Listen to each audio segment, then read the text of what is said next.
Hello friends, welcome to spicy biryani channel. நம்ம இன்றைக்கி பார்க்க போகிறது முடக்கத்தான் தோசை எப்படி பண்ணுறதுன்னு பார்க்கலாம். இது வந்து நம்ம பாட்டி காலத்துலேருந்து, அவங்க முன்னோர்கள் காலத்துலேருந்தே வந்தது தான்.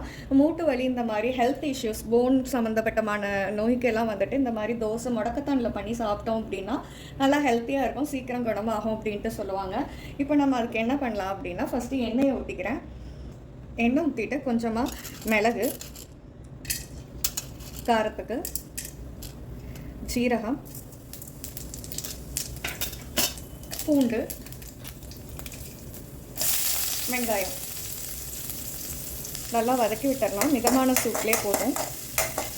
தேவையான அளவுக்கு உப்பு நம்ம கொஞ்சமாகவே ஆட் பண்ணிக்கலாம். ஏன்னா மாவுலையும் வந்துட்டு இட்லி தோசை மாவோட தான் வந்து நம்ம இதை கரைக்க போகிறோம். ஸோ அதுலேயும் உப்பு இருக்கும். ஸோ கொஞ்சமாக ஆட் பண்ணிக்கலாம்.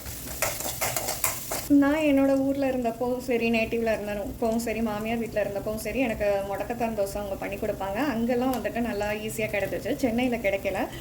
ஸோ வந்துட்டு நான் ஜெப்டோவில் தான் போட்டு வாங்கினேன். ஜெப்டோவில் நைட் டைம் மட்டும் அவைலபிளாக இருக்குது. ஏன்னா இது கிட்டத்தட்ட நான் 1 வீக்காக வந்து ட்ரை பண்ணேன். ஸோ இன்றைக்கி தான் அவைலபிளாக இருந்துச்சு, கிடச்சிச்சு. ஸோ உடனே நான் ட்ரை பண்ணிட்டேன்.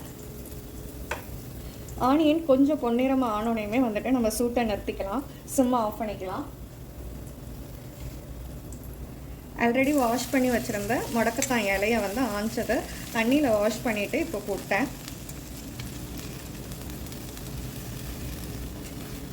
ஆல்ரெடி இருக்கிற அந்த சூட்லேயே வந்துட்டு இதை போட்டு பரட்டி எடுத்துக்கலாம்.